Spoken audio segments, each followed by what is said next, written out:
They projected her words onto a giant screen. "Let her rot, I'll make it look poetic." That's what my sister had texted about me, and she said it, while using my face to raise $18,000 for herself. "Hi, I'm Lauren," the quiet sister. The one they erased from the wedding guest list because I wouldn't fund her bridal jewelry, but I didn't disappear. I showed up, with a lawyer, and what we revealed that day didn't just silence the crowd, it changed everything. Before we dive into the story, let me learn a bit about you. If you're a charming lady, please leave the number 1 in the comments, and if you're a dashing gentleman, leave the number 2. This way, I can send you a special greeting. Now let's start the story together. The message came in without any punctuation, just like my mother always spoke when she didn't want to deal with something directly. "We've decided to keep things intimate. Hope you understand. No Lauren, no love, Mom. Just that." I stared at it for longer than I care to admit, as if blinking would change the words into something warmer. But they stayed the same, flat and final, like a door shutting without a sound. Outside, the rain had started again, steady tapping on the windows in that soft Portland rhythm, the kind of rain that didn't demand an umbrella but found its way into your bones anyway. I set my phone face down on the kitchen counter and let the silence fill the room. It was the kind of quiet that didn't comfort, just reminded you that no one was coming. I poured myself a cup of lemon tea and reached for the mug I used most often, the one with the hairline crack near the handle. It had been a gift to my mother years ago, something Marina had picked out at an artisan market. Later, when Mom decluttered, she passed it to me in a paper bag without even looking up from her tablet. "You like simple things," she said. I suppose that was her way of being generous. The mug still held heat, barely. I wrapped both hands around it and leaned against the kitchen sink. From here, I could see the note card still pinned to my fridge. Ethan Miles, legal advocate, printed in soft gray ink. I hadn't called him, not yet, but I hadn't thrown the card away either. 2 weeks ago, we were all sitting around the dinner table in Boulder, in that familiar dining room with the flickering light above and the same worn-out cushions no one ever replaced. The roast was dry. The wine was too sweet. Marina had just finished listing off spa packages and bridal fittings like she was planning a royal coronation. She was glowing, in that curated way she always did, cheekbones powdered, hair curled just enough to look undone. I had barely touched my plate. "So," she said, setting her glass down carefully, "the jeweler called today. The custom set is ready. I just need to wire the payment this week to secure it." She looked at me, not hopeful, not grateful, just certain. "I didn't send the money," I said plainly. There was a pause, the kind that sits heavy over mashed potatoes. Then came the chorus. "You what?" Marina's voice hitched upward. Mom pursed her lips. "Lauren, you said you'd take care of that." "No," I said. "You said I would. I didn't correct you." Dad folded his napkin, slow and deliberate. "That's not how families work, June." He still called me June sometimes. I stopped correcting him years ago. "I didn't agree to fund Marina's jewelry," I said. "I said I'd think about it." "It's not just jewelry," Marina scoffed. "It's part of the vision." "Then maybe the vision needs a payment plan." The conversation didn't end so much as fizzle. No one raised their voice. That wasn't our way. We specialized in withdrawal, quiet punishments, delayed exclusions, and it worked. I flew back to Portland 2 days later and didn't hear a word until today. I walked to the window and stared out at the overgrown garden. The rosemary bush had gone wild again, and the rain gave it a shimmer like silver thread. The house was small, but it was mine, every inch of it. Bought in my name, repaired with my hands. There were still patches of drywall that needed painting, and the hallway smelled vaguely of wood glue, but no one could take it from me. That counted for something. My phone buzzed again. A cousin I barely spoke to anymore had sent me a group photo from Marina's bridal shower. "You looked missed," the message read. I zoomed in. There were balloons in soft pinks and creams, a dessert table with a tower of frosted cupcakes.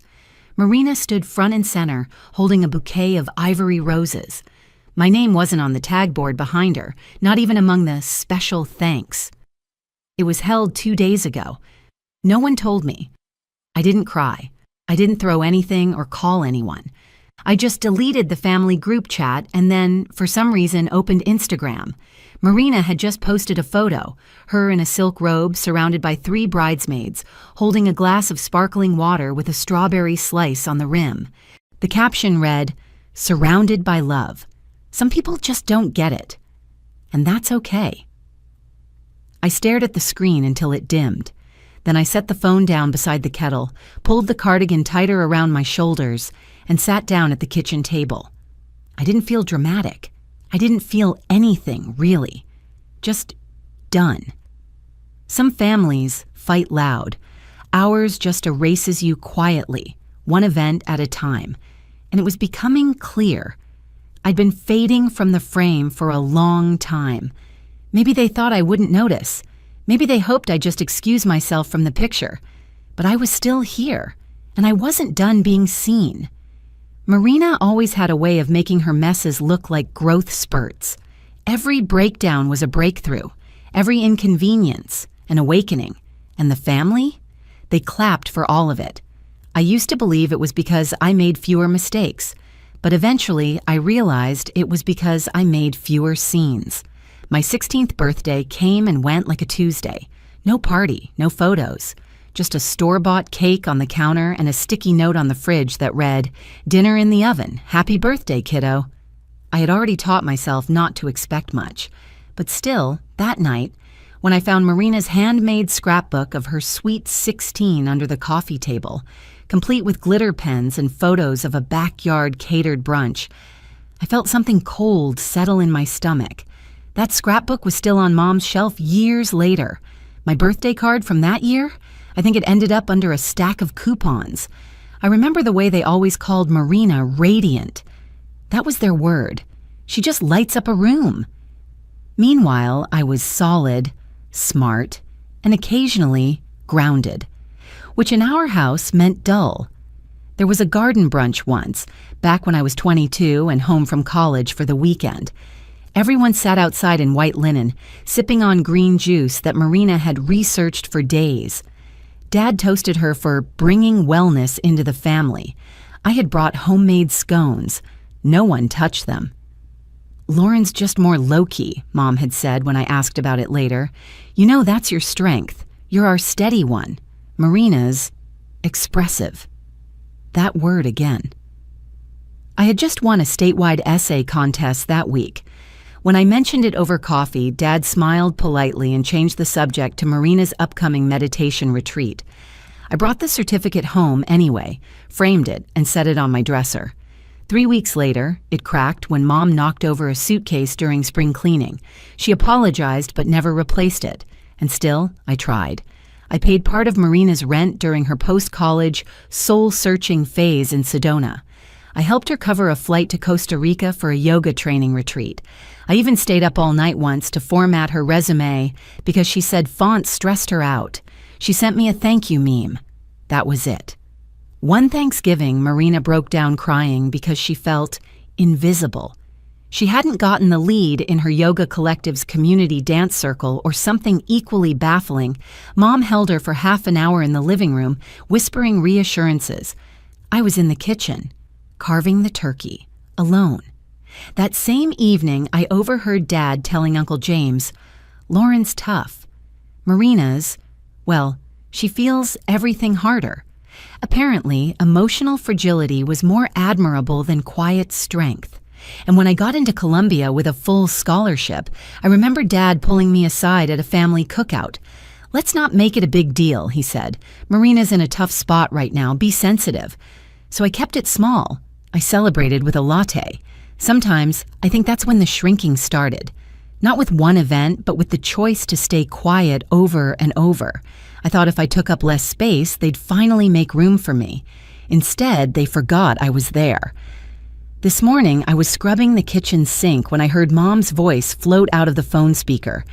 I hadn't meant to eavesdrop. She had called, and I missed it. The voicemail began playing without me touching anything, some weird glitch. "She's just exhausting," Mom was saying, voice tight, like she was holding back a sigh. Lauren's always been intense. She drains the room. That kind of energy, it's heavy, especially now with everything Marina's carrying. The message cut off there. I stood in the kitchen, sponge in one hand, lemon-scented soap trailing down my wrist, and let the words hang in the air like steam, intense, draining, heavy. I never yelled, never cried at dinners, never demanded anything. But somehow, I had become the problem anyway. I rinsed my hands, dried them slowly, and sat at the kitchen table. My tea had gone cold. Outside, a dog barked down the street, and somewhere, a lawnmower hummed its usual Saturday rhythm. Then came the knock. 3 times. Sharp. Even. I didn't rush. I stood, pressed the wrinkles out of my shirt with the flats of my hands, and opened the door. Marina stood there in ankle boots and a draped beige sweater that looked more like a blanket than clothing. Her tote bag was slung casually over one shoulder, the words printed bold and breezy. Empath. Entrepreneur. Energy aligned. "Hey, sis," she said, as if no time had passed. "Wow, you look cozy." Her eyes scanned the room behind me like it was part of an exhibit. A faint smile pulled at her lips. That smile people give when they know they have the upper hand. She reached up to tuck a strand of hair behind her ear, and that's when I saw it. The necklace.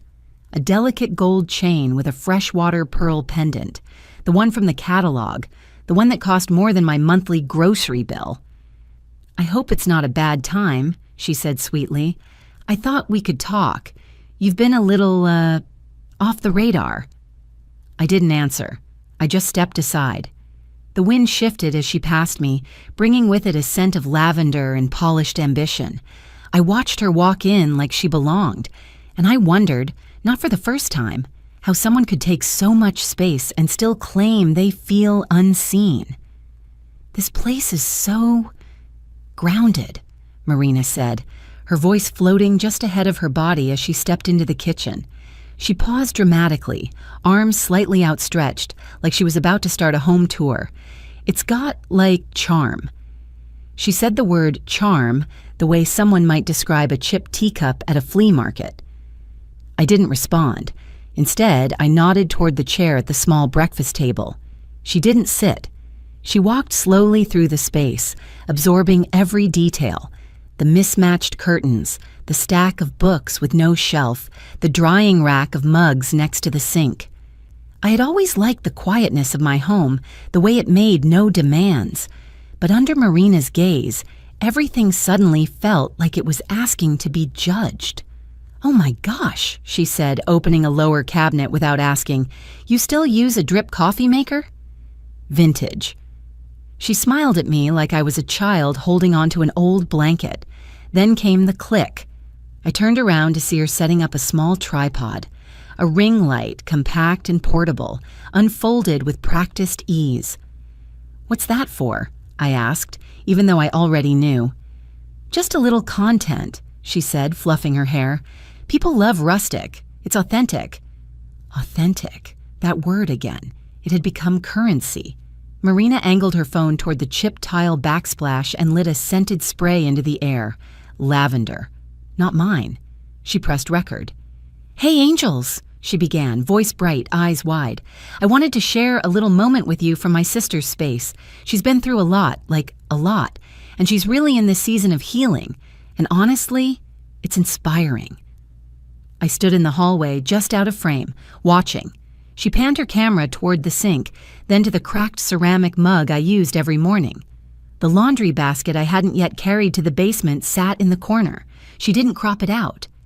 "This," she said, pointing gently to the peeling laminate counter, "is what starting over really looks like.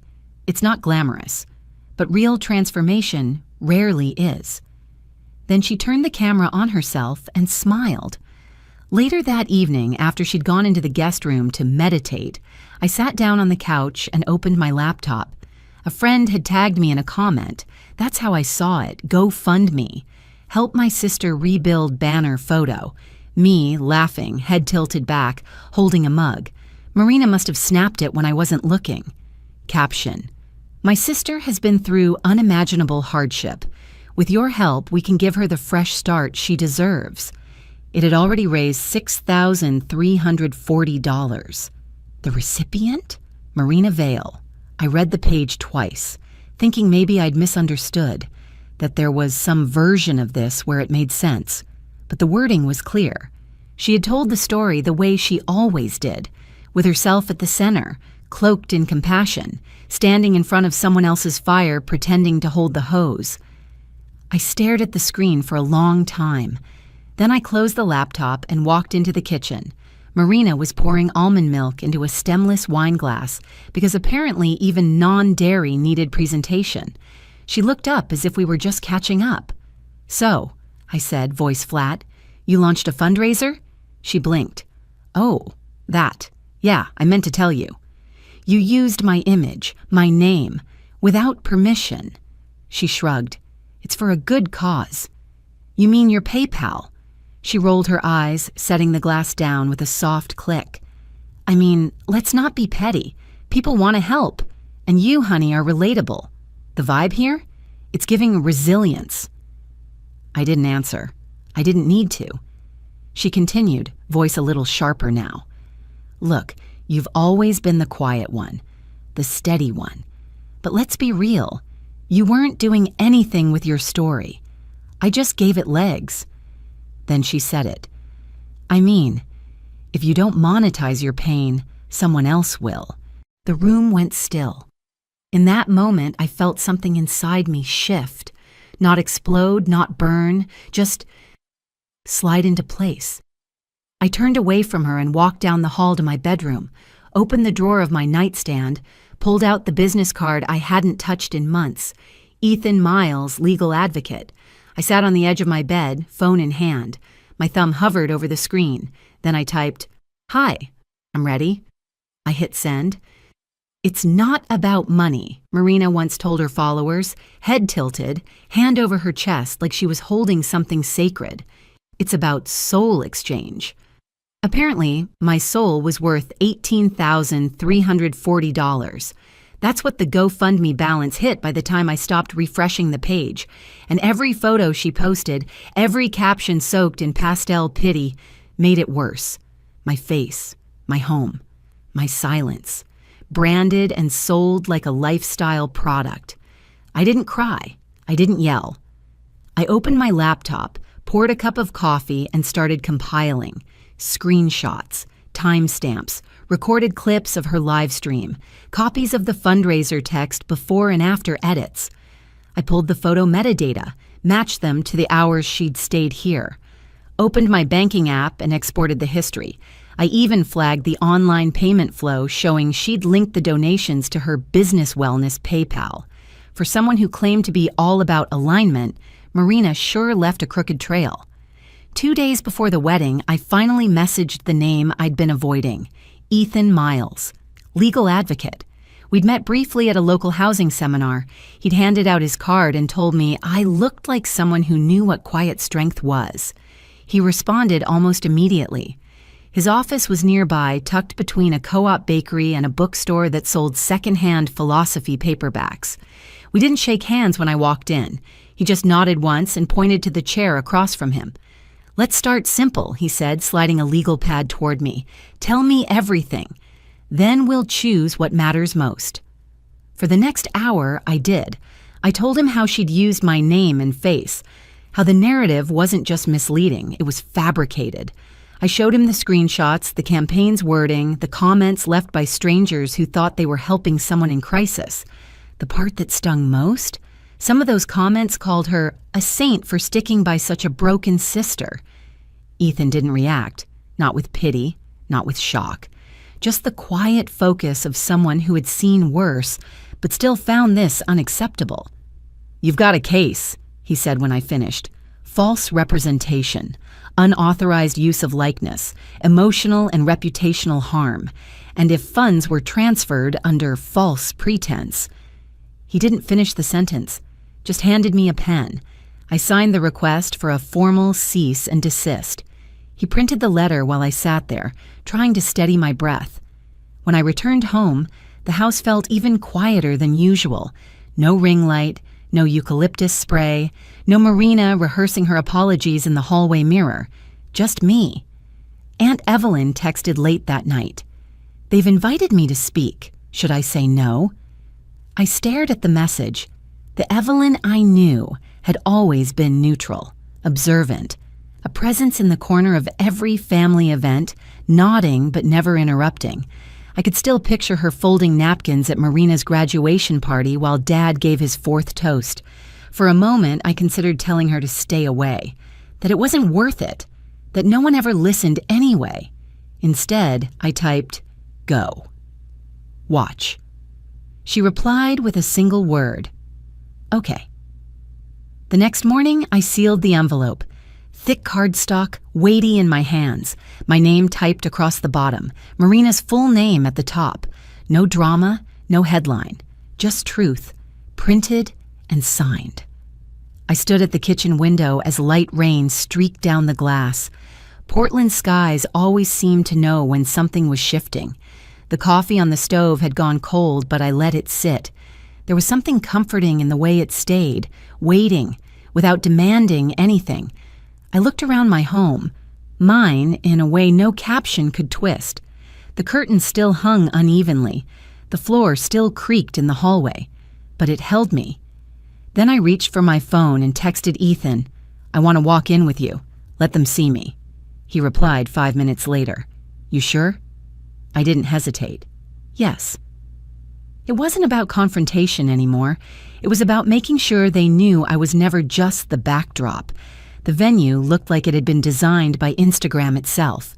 Glass panels glinting in soft evening light, eucalyptus garlands draped like curated ivy, and floral arrangements in muted creams that probably cost more than my monthly rent. It didn't feel like a wedding. It felt like a brand launch. Guests floated through the space in linen and pastel, sipping from stemless glasses filled with kombucha or lavender lemonade. The air smelled faintly of vanilla and polished wood, and somewhere a harpist plucked at a melody that felt both familiar and forgettable. I stood just outside the main entryway, watching the scene through a veil of condensation. My navy dress was simple, the kind with weight to it. I wore low heels, barely touched makeup, and the silver locket Aunt Evelyn once gave me. Flea market junk, Mom had called it.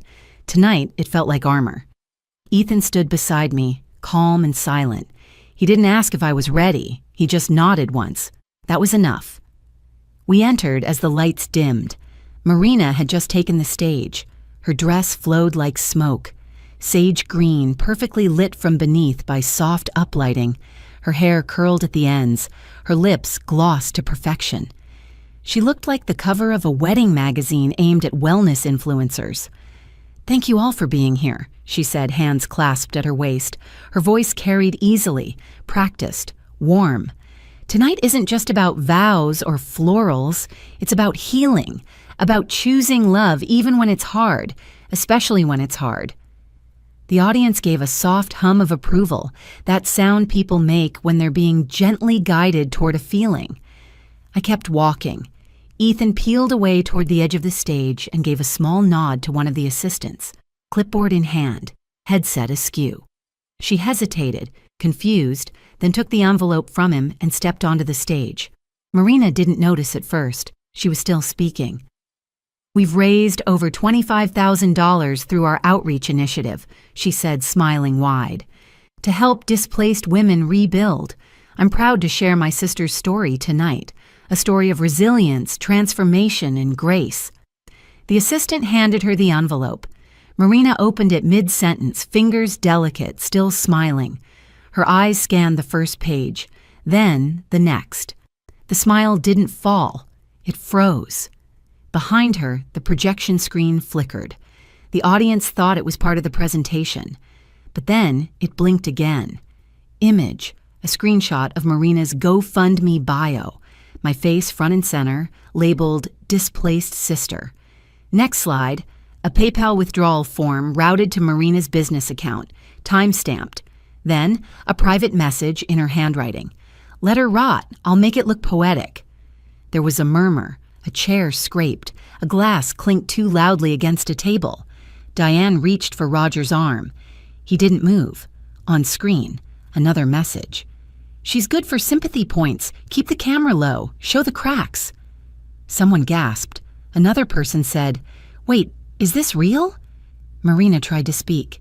This is some kind of misunderstanding." But her voice cracked on the word misunderstanding, and no one looked away. I stood near the back, still, quiet, watching. Then Aunt Evelyn rose. She wasn't on the program. She didn't wait for an introduction. She walked up the side steps slowly, adjusted the mic with one hand, and turned toward the audience. "For years," she began, her voice calm but full, "we painted over the cracks in this family, smoothed them with polite silence, covered them with curated smiles." The audience stilled. "We built a pedestal for one daughter," she continued, while quietly cutting the other down. "We called it balance. We called it family." She looked at Marina, then turned to face me. "I see you now, Lauren, and I should have sooner." I didn't smile. I didn't cry. I just stood there and breathed. And for the first time in a very long time, I felt my feet fully on the ground. A few guests shifted. Some glanced at their phones. The live stream screen in the corner had stopped updating. Comments had frozen. The whole moment suspended in digital amber. Marina stepped back, her face pale beneath layers of powder. She turned quickly, stumbling slightly as her veil caught on the corner of the guestbook stand. A candle holder tipped, but didn't fall. She vanished down the side aisle without another word. No one followed. Ethan joined me near the back. We didn't speak. We didn't have to. The last sound before I walked out wasn't applause or whispers. It was the faint buzz of the speakers being powered down. I didn't look back, and I didn't need to. The morning after the wedding, I watered the rosemary bush by the porch. The stems had gone wild since spring, but I didn't mind. The sun was out. So was the quiet. For the first time in months, it didn't feel like something was missing. The house was still small, still creaked in all the usual places, but it smelled like fresh lemons and clean laundry, and the chalkboard by the pantry had a new list written in my handwriting. Groceries, library returns, and a note to call the plumber about the rattling pipe in the bathroom. It was mundane, ordinary, beautiful. Across the street, Donna waved at me with her gloved hand, balancing a trash bag in the other. I waved back. "I left some banana bread on the cleanup table," I called. "You're gonna spoil us," she laughed. "Don't tempt me." Her dog barked twice, like he agreed. The sidewalk in front of my house was scattered with fresh chalk drawings, neon hearts, crooked flowers, and a sun so big it stretched across 3 panels. Near the base of the mailbox, someone had written, in large, uneven letters, "You are seen." I smiled. Not the small kind I used to give at family dinners, the one that tried too hard to be polite. This one came from somewhere quieter. Inside, the kettle clicked off. I poured a cup of tea and sat by the kitchen window, watching the world go about its morning. A father adjusted a helmet on his daughter's head. A teenager jogged by with a golden retriever in tow. No one knew what had happened last weekend. No one asked. My phone buzzed. The name made my breath pause for half a second. Marina. The message was short. "Things went sideways. Can we stay with you a few days?" No apology. No explanation. Just an assumption, like the past had been paused, not burned. I stared at the screen. The cursor blinked in the reply box, waiting. I typed slowly. "There's no space for lies here anymore. I wish you peace." I hit send, then I opened the thread and deleted it. It didn't hurt. Not like before. It felt like washing a window clean. Later that afternoon, I hung a photo in the entryway. I had found it in a dusty box while sorting through old bins the night before the wedding. It showed me at 8 years old, standing awkwardly on a school stage in a paper crown, holding a construction paper wand. In the corner, barely visible but unmistakable, was Aunt Evelyn, clapping with both hands like she believed in whatever I had said. I stepped back and looked at the frame. Then I smiled again, not for show, just because I could. Outside, a breeze picked up, rattling the porch chimes. Kids squealed over a new drawing. Someone scribbled, "You matter," in green. I used to crave silence as proof I hadn't upset anyone. Now I treasure it as a space I get to choose. I spent years knocking on a door that wasn't mine. Now I've built one, and I don't have to explain who holds the key. The photo still hangs by my doorway, and sometimes I pause to look at it. Not because I miss the past, but because I finally see the girl I used to be, and I'm proud she kept going.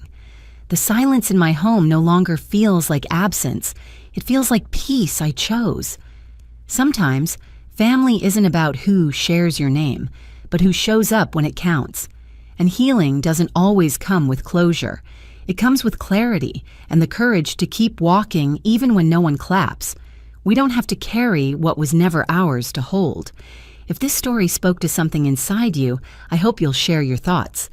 Maybe someone out there needs to hear your version too.